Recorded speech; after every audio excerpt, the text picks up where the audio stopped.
Alright, boys and girls, today we're going to be having a little bit of fun with this video.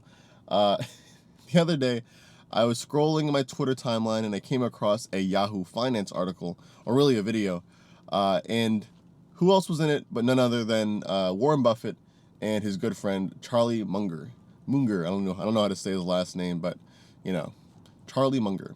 And I kind of wanted to speak on what they were talking about, because obviously you have these two billionaires, well-known billionaires, especially Warren Buffett, talking about crypto, and you'll probably be able to tell already that it's probably not going to be too good in terms of what they have to say about crypto. So we're going to take a look at the video today together, and we're just going to comment on it and see what these billionaires happen to think about it.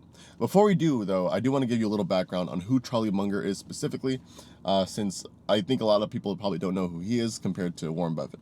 So just taking a look at Google, shout outs to Google for giving us this information. He is a American billionaire investor, businessman, former real estate attorney, architectural designer, and philanthropist. He served as the chairman of Wesco Financial Corporation from '84 to 2011. So it's quite clear that he has participated in a lot of different things throughout his life, but it seems like investing was most likely the thing that really got him the most money. And I did also want to add that the dude was born in 1924, right after World War I, and I think in the middle or before World War II. So there's no surprise here that this man has lived through a lot. All right, the dude's 97 years old, right about, and you know what? I think we should look at his information, look at what he says in this interview, and really take him for his word. So without further ado, let's take a look and see what they're saying. Well, those who know me well are just waving the red flag of the bull.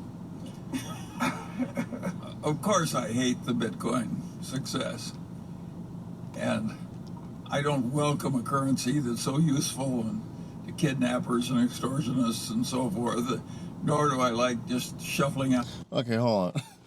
Hold on, buddy. I'm gonna stop you right there, bro. This is the classic attribution that people tie to crypto, Bitcoin. He's specifically talking about Bitcoin here. That extortionists, kidnappers use, I guess, to fund their services. I mean, come on, bro. like, listen, man. I think.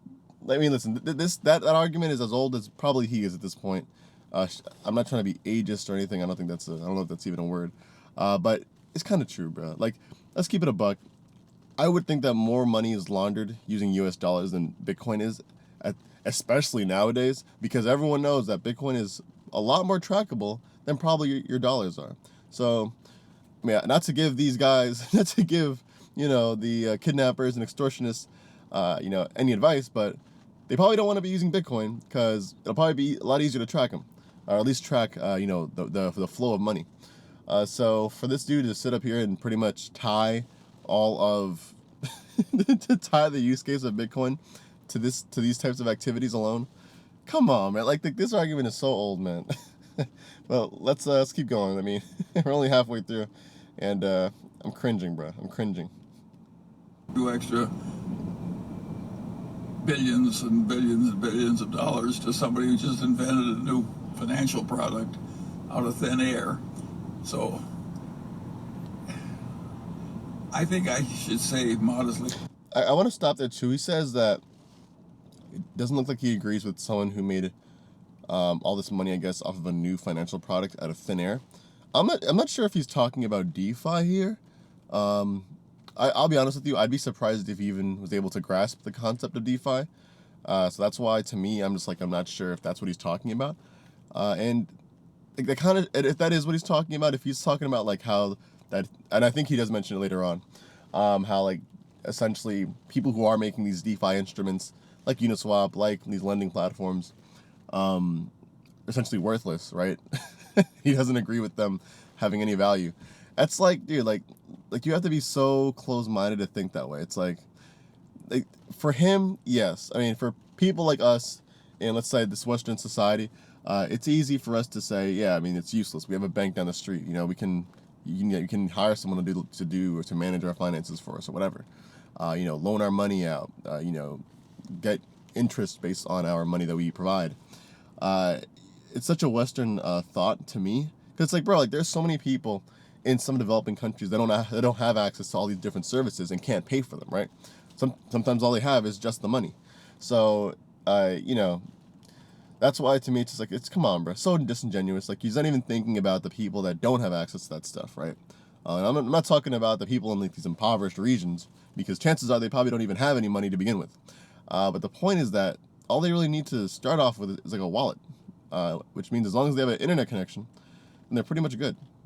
Yeah, right. So to me, like, the DeFi space, and you guys already know this, like, it brings so much more to the table at such a lower bar, if that makes sense. Like the requirements to start off with finances, well, the requirements to start off with DeFi are so much less than the requirements to start off with like financial services with a bank.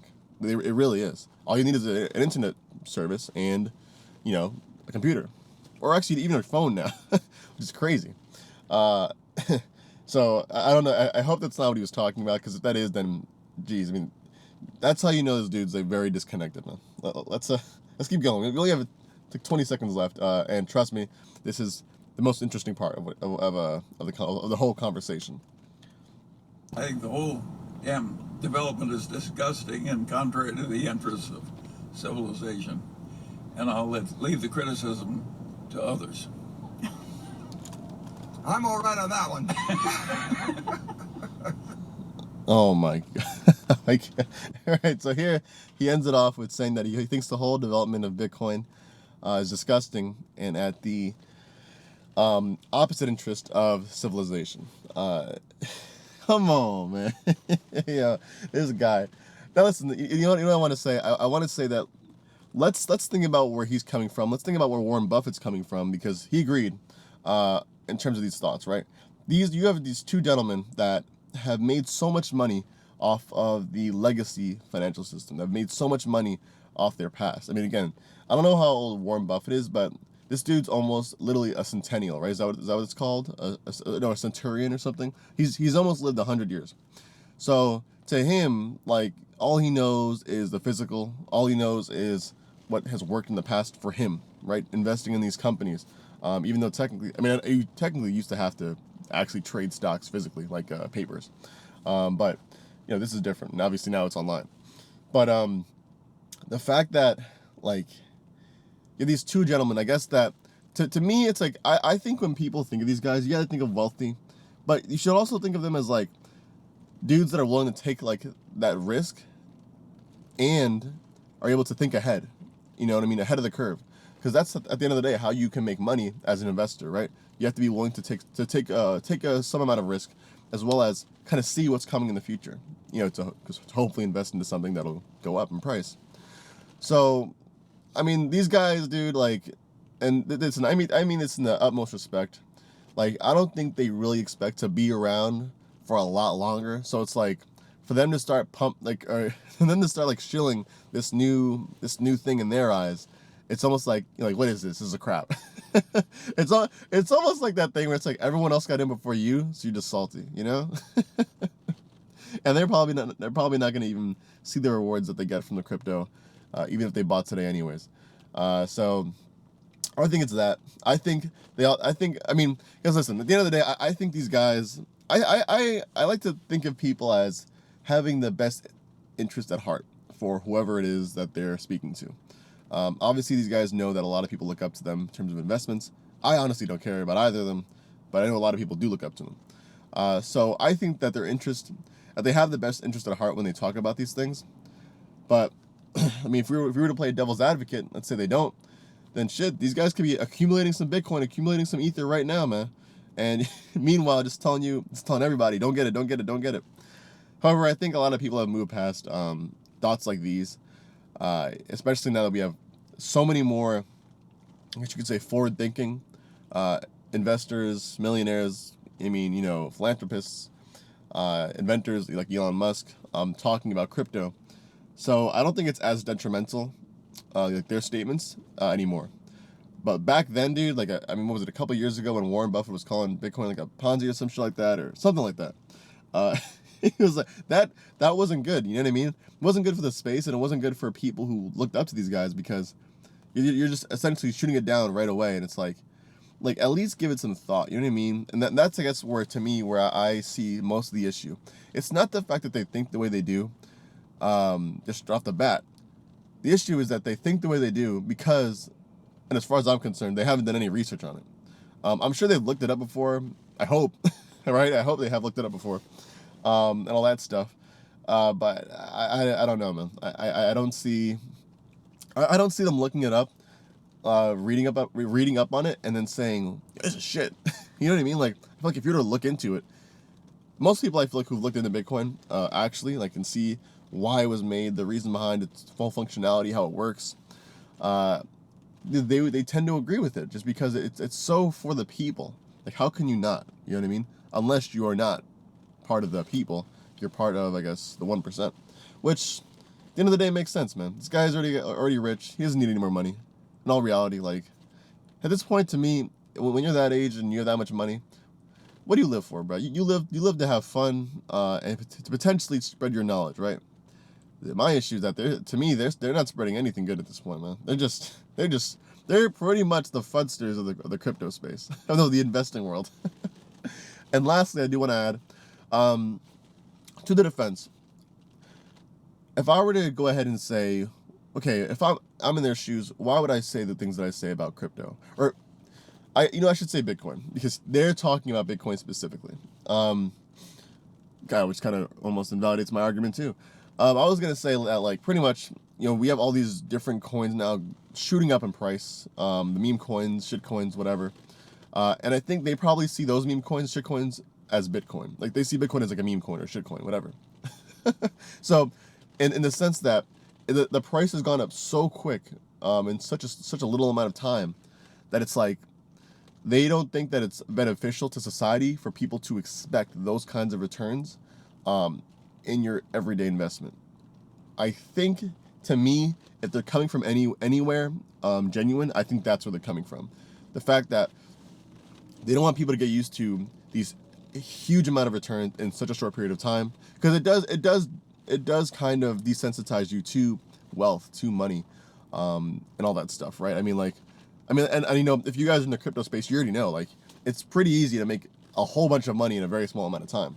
When I say pretty easy, it's just because the crypto space is so new. There's so much money that's already out there that all people have to do is just throw money into something and it'll pump, pretty much. So I think if they're coming from anywhere, that's where they're coming from the sense that it's like they don't want people to get used to these abnormal amount of gains. And I agree with that. I definitely agree with that. And to me, that's why I've never been a fan of the meme or shit coins. But I don't think Bitcoin's a meme coin or a shit coin. So, I mean, in that case, I definitely disagree with them.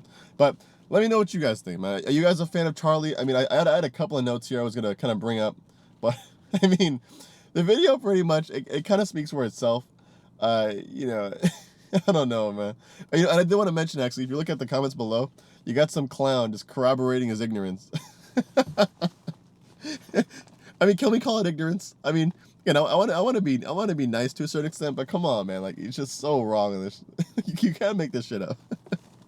But I don't know. With all due respect, Charlie, Warren, I'm sorry, buddies, but you know what? Y'all got this one wrong, all right? Y'all got this one wrong. Pack it up, go home. Throw on the TV and watch some podcasts. And maybe throw up whatever you do. Me, I don't know. You think it'll help if you watch some of BitBoy Crypto's videos? I don't know. I don't think it will. Anyways, thank you guys for stopping by. I just wanted to have a little fun one today. I'll see you on the next one, all right, man?